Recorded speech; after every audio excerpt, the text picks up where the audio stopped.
மனிதன் வேற்று கிரகத்தில் ஜீவராசிகள் இருக்குமா என்றும் அதற்கான சாத்தியம் இருக்குமா என்றும் அல்லது அடையாளம் எதுவும் கிடைக்குமா என்று விண்வெளியில் பலகட்ட ஆராய்ச்சிகளை மேற்கொண்டு வருகிறான்.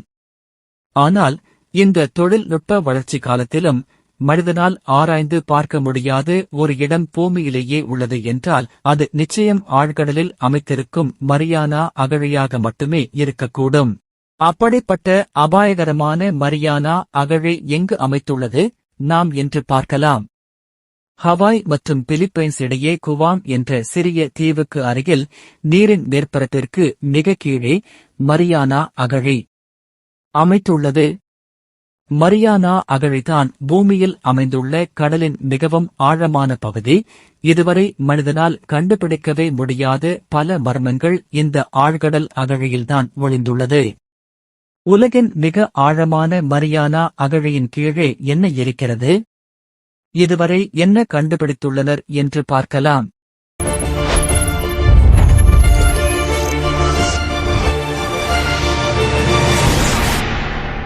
இன்றைய நாள் வரை மனிதனின் காலடி படாத ஒரே இடம் மரியானா ஆழ்கடலாக மட்டும்தான் இருக்கக்கூடும்.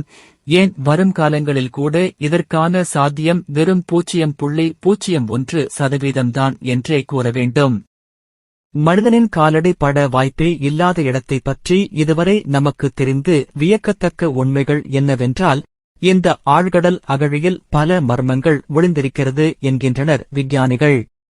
அரிதான பல கடல்வாழ் உயிரினங்கள் வாழும் இடம், கண்களுக்கு முழுமையாக தென்படாத பல எண்ணிலடங்கா ரகசியங்களை இந்த அகழி மறைத்து வருகிறது என்கின்றனர்.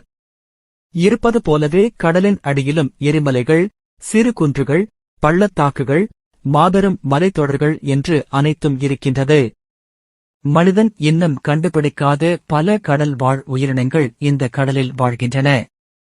இன்னும் பல மர்மங்கள் இந்த பகுதியில் மறைந்து இருக்கிறது என்பதுதான் உண்மை. பூமியில் மரியானா ஆழ்கடலை இன்னும் மனிதன் முழுமையாக ஆராய்ச்சி செய்யாததற்கு முக்கிய காரணம் கடலின் அழுத்தம்தான்.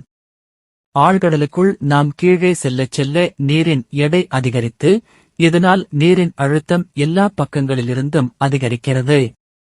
இயல்பான கடல் அழுத்தத்தைப் போல் இல்லாமல் மரியானா அகழியின் கடல் நீர் அழுத்தம் 1000 மடங்கிற்கு அதிகமானது என்கின்றனர் ஆராய்ச்சியாளர்கள். ஆழ்கடலில் உள்ள அழுத்தம் ஒரு பெரிய பிரச்சனை என்றால், மரியானா அகழியில் இன்னுமொரு பிரச்சனையும் இருக்கிறது. அதுதான் வெளிச்சம்.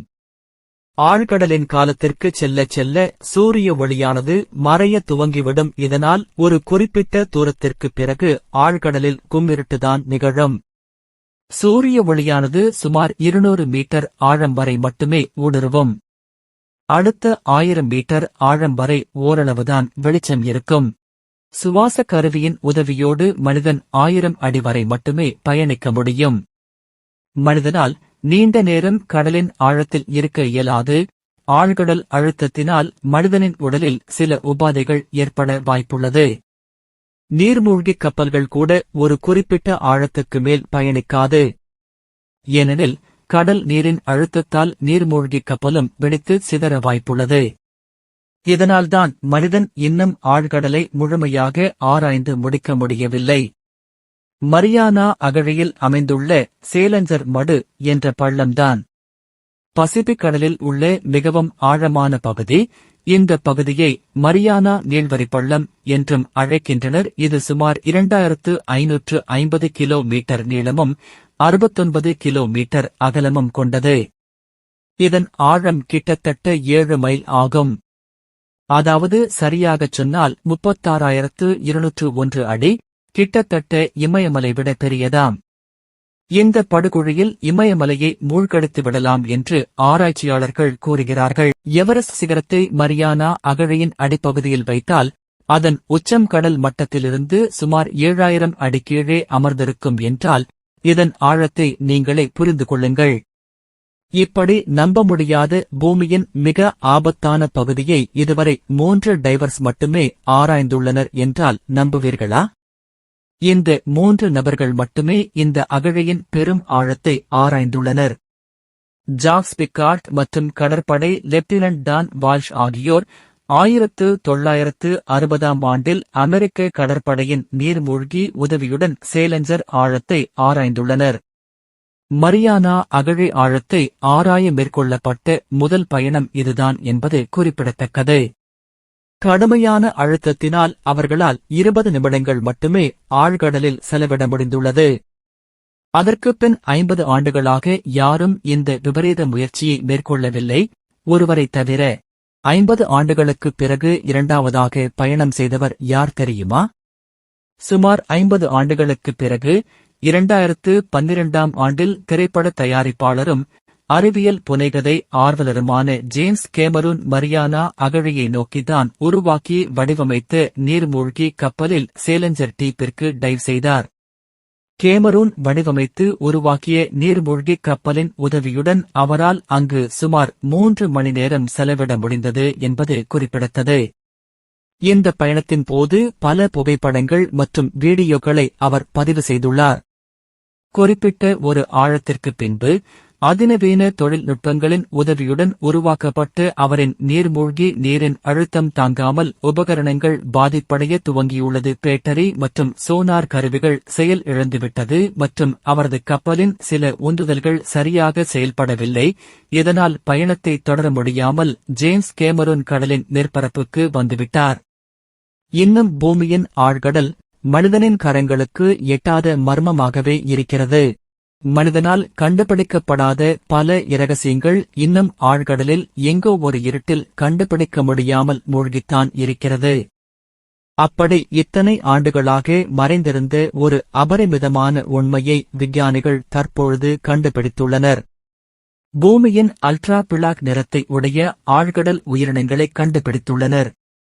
ஆழ்கடலின் அபரிமிதமான இருளில் வசிக்கும் மீன்களுக்கு அல்ட்ரா பிளாக் என்றழைக்கப்படும் அடர்ந்த இருள் கொண்ட கருப்பு நிறம் என்பது அவற்றிற்கு கிடைத்த வரப்பிரசாதம்.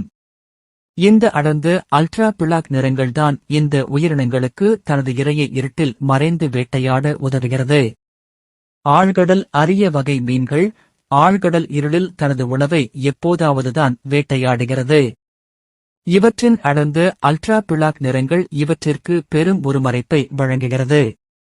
இந்த ஆழ்கடல் உயிரினங்களில் சில கவர்ச்சியான உயிரினங்களும் உள்ளது. இவை தனது உடலில் உள்ள சில பாகங்களை ஒளிரச் செய்து தனது உணவை கவர்ந்து வேட்டையாடுகிறது என்று விஞ்ஞானிகள் தெரிவித்துள்ளனர். இப்படி வேட்டையாடும் உயிரினங்களில் புதிய வகை அல்ட்ரா பிளாக் மீனை விஞ்ஞானிகள் கண்டுபிடித்தனர். மரியானா அகழியில் வாழும் முக்கியமான 3 உயிரினங்களைப் பற்றி இப்போது நாம் பார்க்கலாம். ஆங்லர் மீன் சுமார் 100 முதல் 130 மில்லியன் ஆண்டுகள் பழமையானதாக கருதப்படுகிறது. இந்த ஆங்லர் மீன்கள் பயோலுமினசென்ட் என்று கூறப்படும் ஒளிரும் தன்மையை கொண்ட சில பூச்சிகளை நம்மில் பலர் பார்த்திருப்போம்.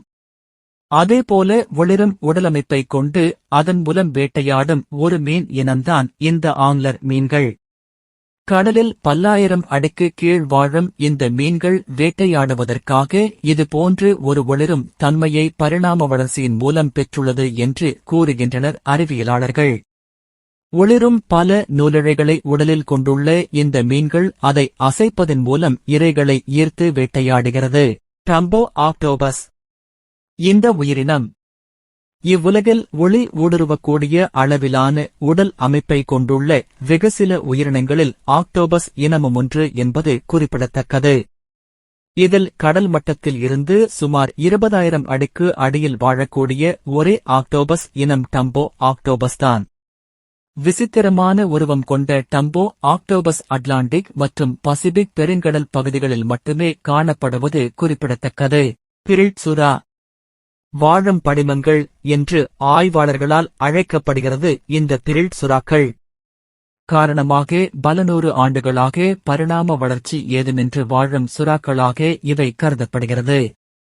மிக மிக குறைந்த அளவில் உயிருடன் உள்ள இந்த வகை சுறாக்கள் சுமார் 4 ஆண்டுகள் வரை தங்களுடைய குட்டிகளை வயிற்றில் சுமக்கும். பொதுவாக கடல் மட்டத்திலிருந்து 5000 அடி ஆழத்தில் வாழக்கூடிய இந்த சுறாக்களின் பிரதான உணவு கடல் பாம்புகளாம். இதுபோன்ற இன்னும் பல வித்தியாசமான பல 100 உயிரினங்கள் இந்த மரியானா ட்ரெஞ்ச் பகுதியில் வாழ்ந்து வருகின்றது. அவற்றில் சில இன்னும் மனிதனால் பெயரிடப்படாதவை என்பது குறிப்பிடத்தக்கது. இந்த பதிவு உங்களுக்கு பிடித்திருந்தால் லைக் செய்யவும் நமது சேனலை சப்ஸ்கிரைபர் செய்யவும். நன்றி. அடுத்த காணொளியில் சந்திப்போம்.